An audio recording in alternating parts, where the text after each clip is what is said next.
Bienvenidos a La Otra Aventura, un espacio dedicado al mundo de los libros. Un antiguo proverbio árabe dice lo siguiente: un libro es como un jardín que se lleva en el bolsillo. La revolución digital ha terminado de incorporarse a la industria editorial. Prácticamente no hay libro que se imprima, que no se lleve como su sombra, su versión electrónica. Traigo aquí precisamente un Kindle, donde pueden leerse todos los libros que usted quiera y pueden llevarse todas las bibliotecas que usted quiera hacer. Con este tipo de aparatos ya no solo es posible llevar un jardín, sino un bosque, una selva, el mundo entero en un bolsillo o en este aparato. En 1 gigabyte pueden almacenarse hasta 500 libros de 500 páginas y el más humilde de estos dispositivos cuenta con 8 gigabytes. Según algunos cálculos, toda la literatura que se ha escrito en todos los idiomas cabe en 480 terabytes. El cálculo puede ser absurdo, pero le da dimensión a las nuevas posibilidades del texto como la más antigua y duradera forma de transmisión de conocimientos. Borges, a quien obsesionaban los límites del libro, lo consideraba una extensión de la memoria. Libros como este que tengo aquí, libros de papel. Y en el jardín de los senderos que se bifurcan, le dio forma de un libro al laberinto sin final ni comienzo que atormentaba a uno de sus personajes. El jardín de los senderos que se bifurcan es un libro, lo único que puede dar cuenta del devenir del tiempo y nuestro errante paso por sus dominios. El jardín de senderos que se bifurcan. Es una imagen incompleta, pero no falsa, del universo tal como lo concebía Zui Pen. A diferencia de Newton y de Schopenhauer, no creía en un tiempo uniforme, absoluto, creía en infinitas series de tiempos, en una red creciente y vertiginosa de tiempos divergentes, convergentes y paralelos. Esa trama de tiempos que se aproximan, se bifurcan, se cortan o que secularmente se ignoran, abarca todas las posibilidades. Hoy vamos a hablar de los nuevos horizontes de la lectura, de las formas que ha ido ganando la más elaborada máquina que pudo haber inventado la humanidad, el libro. El libro ahora puede ser electrónico como este que tengo aquí, o bien de papel como este que tengo acá. Ya lo dijo Bradbury, autor de Fahrenheit 451, no hace falta quemar libros y el mundo empieza a llenarse de gente que no lee, que no aprende, que no sabe. Les recuerdo como todas las semanas que fue Adolfo Bioy Casares quien escribió que leer era la otra aventura y que la primera era probablemente la vida misma. Estamos pues en la otra aventura.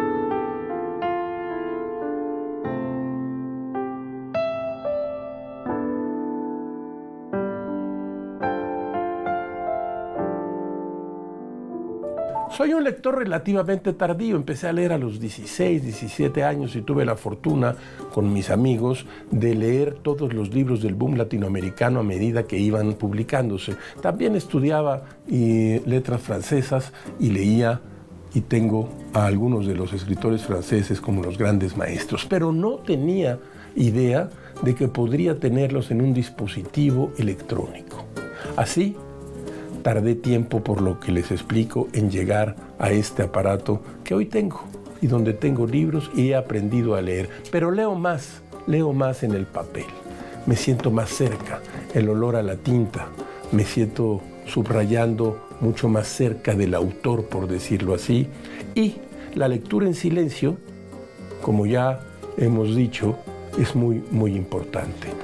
Pero hoy en día, la combinación entre el libro electrónico y el libro en papel puede lograr grandes lectores. El hombre ha escrito en barro, en piedra, en pieles, en papiro.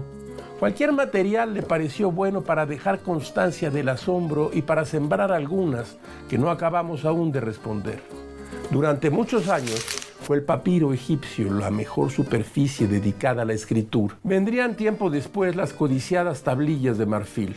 las hojas de madera encerada cuyas caras apreciaron tanto los romanos y, con el paso de los años, el pergamino y la vitela, es decir, la piel de ternera debidamente preparada para recibir los trazos y colores de un pintor o las líneas de la escritura. Lo anterior lo escribió Roberto Zavala Ruiz en un libro que se ha convertido en un manual para las carreras de letras en México, El libro y sus orillas. Ahora, cabe agregar, la humanidad escribe sobre teclados de policarbonato y metal.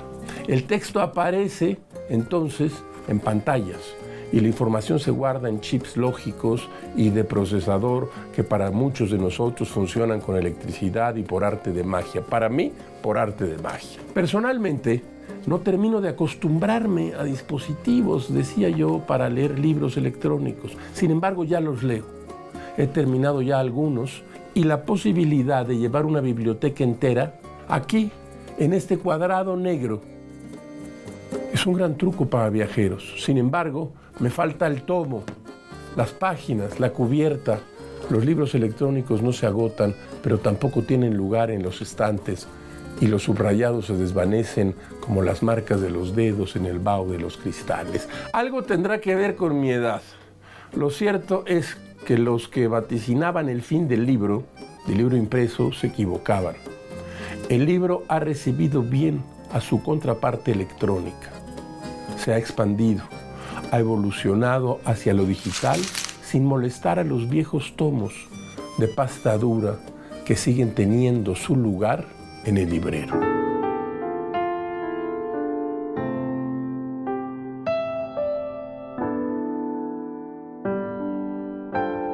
La Cámara Nacional de la Industria Editorial Mexicana publicó en noviembre del año pasado los indicadores del sector editorial privado en México, 2022-2023. ¿A qué me refiero con esto? Simple y llanamente a las cifras del mercado del libro en México. Venta de ejemplares, cantidades facturadas, ingresos, entre otras cosas.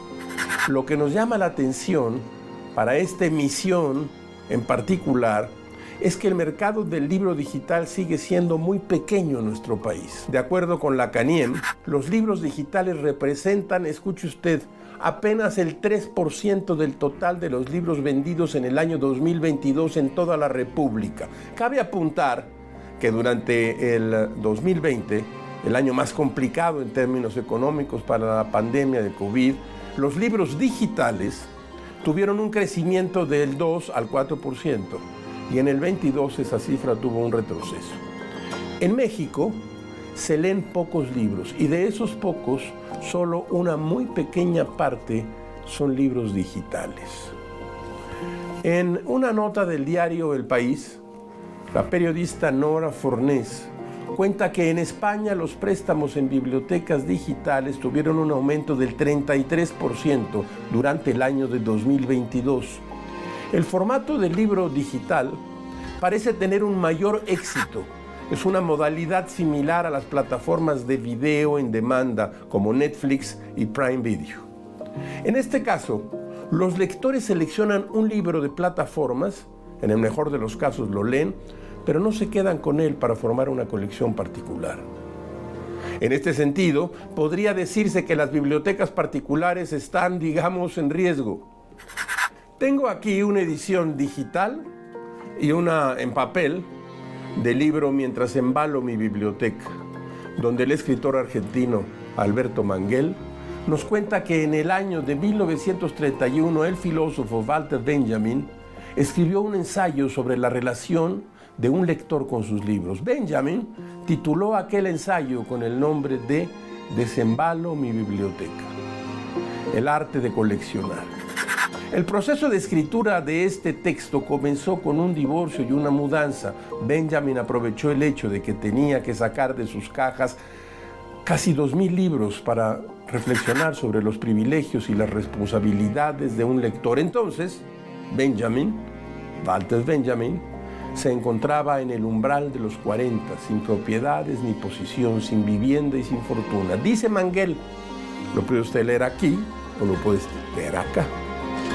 Desembalar como Benjamin se dio cuenta, es en esencia un acto expansivo y desordenado. Libres de sus prisiones, los libros se derraman sobre el suelo o se apilan en columnas inestables, aguardando los sitios que se les asignarán. Durante ese periodo de espera, antes de que se establezca el nuevo orden, existen en una maraña de sincronismos y remembranzas, formando alianzas repentinas o inesperadas, o separándose incongruentemente. Enemigos de toda la vida, como por ejemplo García Márquez y Vargas Llosa, tal vez terminen juntos amistosamente en la misma expectativa. En los libros físicos, como dice Manguel, hay recuerdos de las ciudades donde se encontraron aquellos tesoros, recuerdos de las salas de subastas en los que se compró o se compraron varios de ellos, recuerdos de las habitaciones donde había guardado sus libros en el pasado. El libro que se saca de una caja en el breve momento previo a otorgarle el sitio que le corresponde, de pronto se convierte en un símbolo, en un recuerdo, en una reliquia, en una muestra de ADN a partir del cual puede reconstruirse nuestro cuerpo. Aquí termina esta cita. Usted vaya pensando, ¿papel o libro electrónico?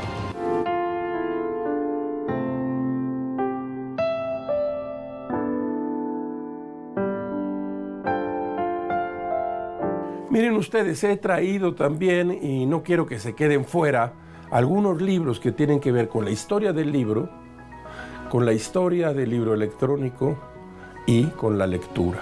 De Chesterton, La utilidad de leer, ensayos escogidos, de Trama Editorial, un libro realmente excepcional. Los primeros editores, Alessandro Marzo Magno. Tras la lectura de este libro fascinante y documentadísimo, es inevitable echar mano de la biblioteca. Y este que hemos mencionado aquí en varias ocasiones y que es un libro sobre la lectura, sobre el libro de Irene Vallejo, El infinito en un junco.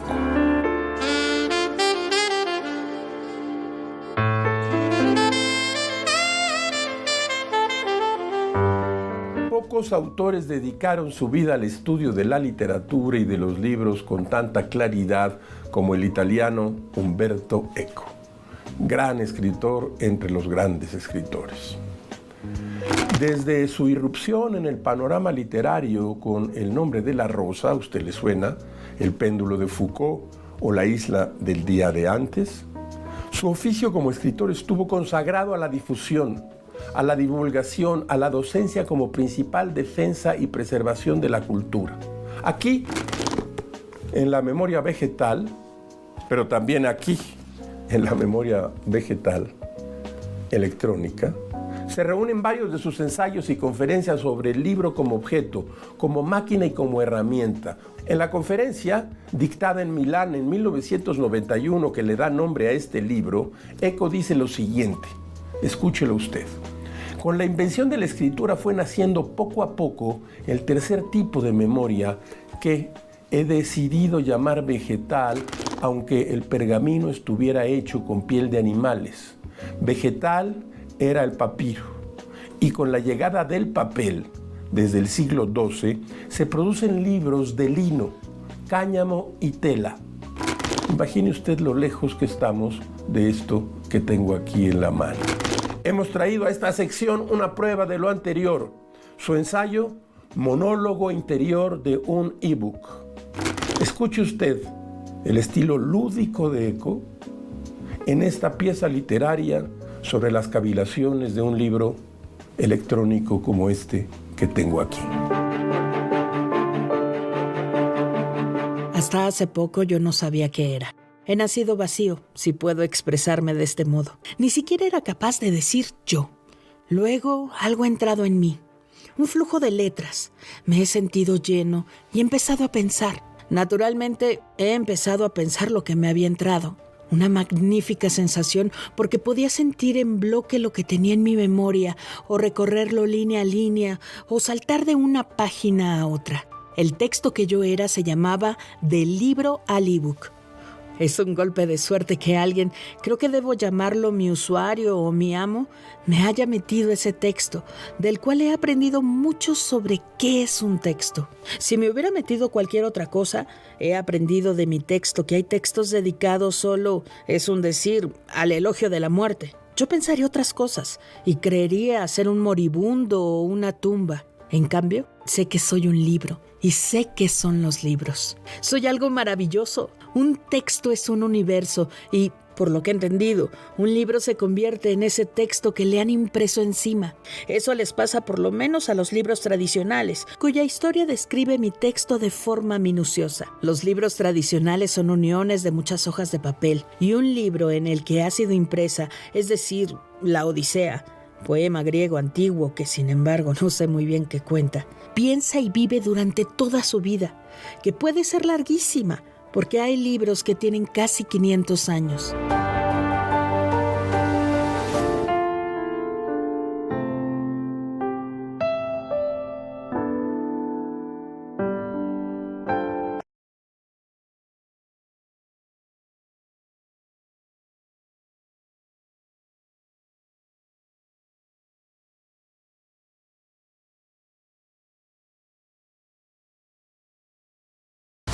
Te acompañamos todo el año.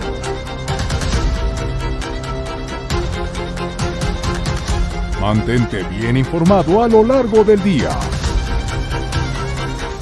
En tus espacios favoritos.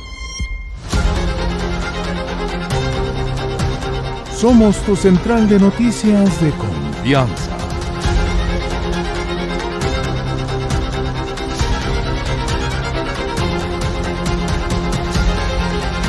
Que te comparte todo lo que sucede en tiempo real.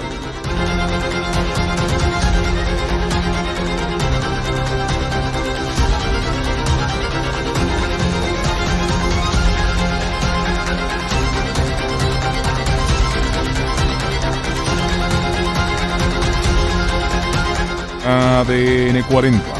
Siempre conmigo.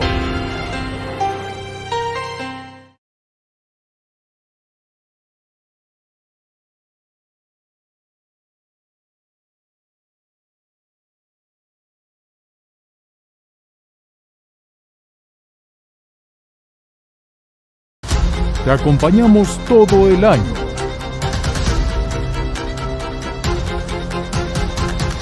Mantente bien informado a lo largo del día. En tus espacios favoritos.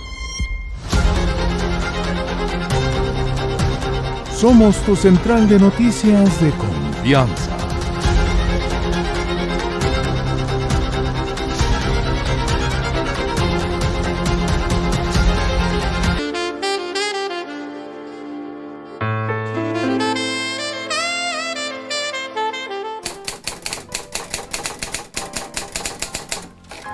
De la mesa de novedades, miren ustedes, Tusquets Editores ha empezado a publicar la obra completa de José Emilio Pacheco. Y el primero que han publicado, desde luego, Las batallas en el desierto.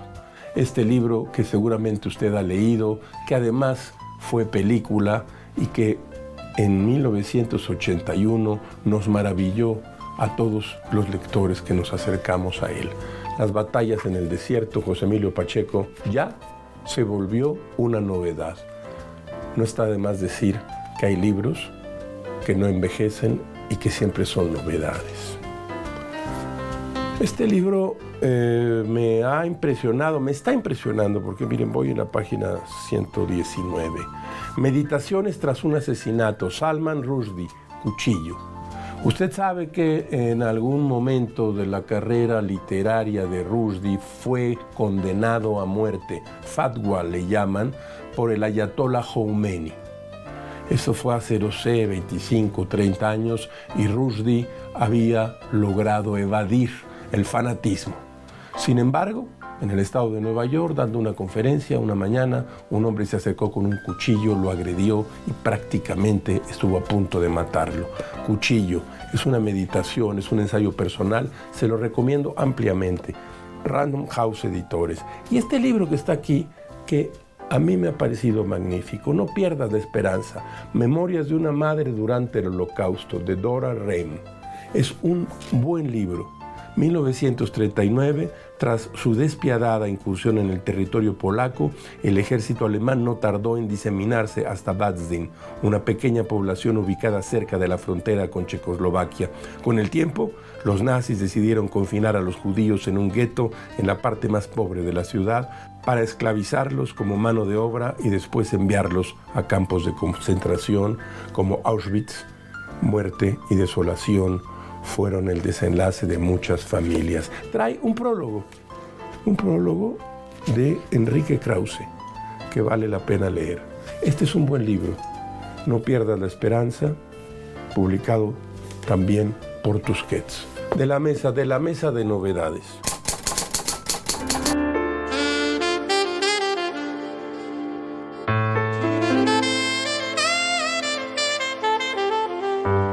De acuerdo con la plataforma de Amazon, Audible, los libros más consumidos en español son libros de superación personal, biografías, como las de Barack y Michelle Obama, libros sobre crímenes reales y algunos clásicos como 100 años de soledad, de García Márquez, o Alicia en el País de las Maravillas.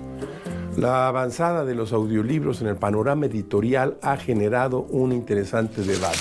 ¿Escuchar un audiolibro es realmente leer? Algunos argumentan que las áreas del cerebro que se activan con la lectura en silencio no son las mismas que se activan cuando escuchamos a alguien narrándonos una historia. Hay libros cuyo estilo narrativo son muy adecuados para el audiolibro. Pienso que otros cuyas digresiones son más intrincadas no son muy aptos para el formato. Crimen y Castigo de Dostoyevsky es uno de los audiolibros más escuchados en las plataformas que los ofrecen. Una historia con gran intriga puede ser adecuada, muy adecuada para escucharse en la voz de alguien más. Cerca del año 400 de nuestra era, existió un hombre llamado Ambrosio, un destacado teólogo. Ambrosio es mencionado en las Confesiones de San Agustín por su forma de leer. Cuando Ambrosio leía, dice Agustín, sus ojos recorrían las páginas y su corazón entendía su mensaje, pero su voz y su lengua quedaban quietas. A menudo me hacía yo presente donde él leía, pues el acceso a él no estaba vedado ni era costumbre avisarle la llegada de los visitantes, de modo que, muchas veces, cuando lo visitaba, lo encontraba leyendo en silencio, nunca en voz alta. Dice Manguel que la descripción que hace Agustín sobre la callada lectura de Ambrosio es probablemente el primer registro consistente de la lectura silenciosa que existe en la cultura occidental. Así como usted lo oyó, así empezó la lectura en silencio. La osadía de Ambrosio habría cambiado de forma definitiva la forma de leer y con ello también la percepción de la conciencia humana. Sobre esto Manguel comenta en una historia de la lectura lo siguiente. Permítame leerle este párrafo. El psicólogo estadounidense Julian James, en un polémico estudio sobre el origen de la conciencia, sostuvo que un cerebro con dos cámaras, en el que uno de los hemisferios se especializa en la lectura silenciosa, es un avance reciente dentro de la evolución de la humanidad y que el proceso por el cual esa función se desarrolla aún está perfeccionándose. Sugirió que los ejemplos más tempranos de lectura pueden haber sido percepciones auditivas más que visuales.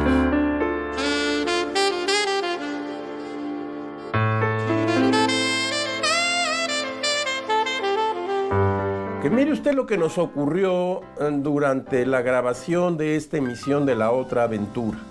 Normalmente traemos los libros de los cuales vamos a hablar y como muchas veces nos pasa, se nos olvidó uno de ellos. En este caso, Nuestra Señora de Notre Dame, del escritor francés Victor Hugo.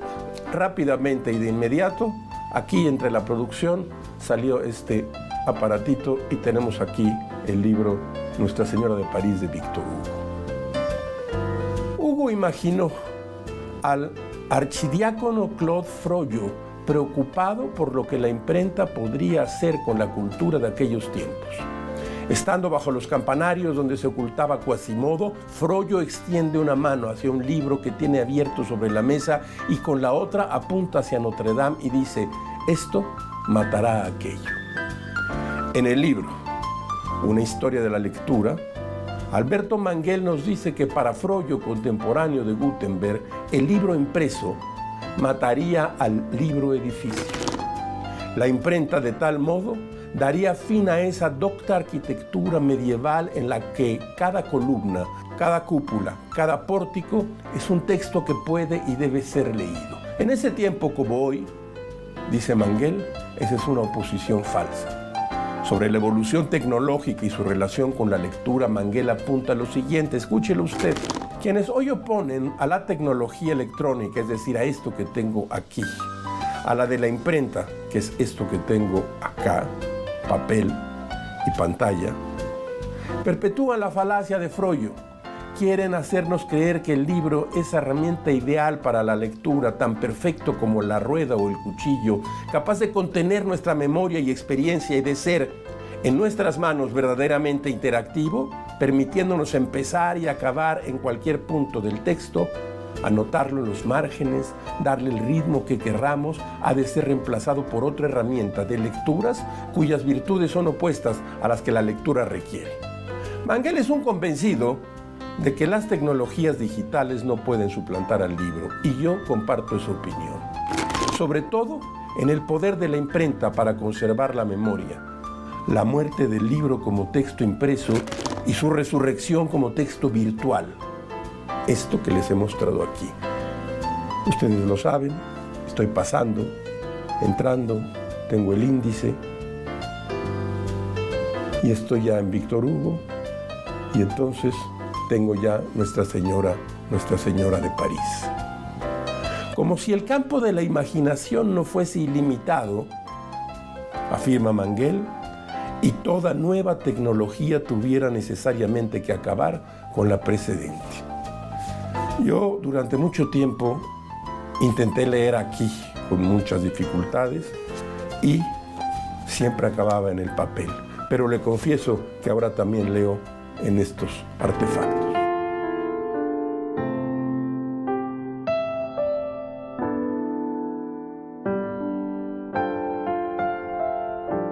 Como todas las semanas, usted encontrará aquí un espacio para ¿qué? Para la felicidad de las frases célebres. Escuche usted esto. El progreso y el desarrollo son imposibles si uno sigue haciendo las cosas tal como siempre las ha hecho. Wayne Dyer. Hemos llegado al final de esta emisión y de esta aventura. Soy Rafael Pérez Gay y los espero aquí la próxima semana. Abres una puerta y aparece un mundo. Eso es un libro.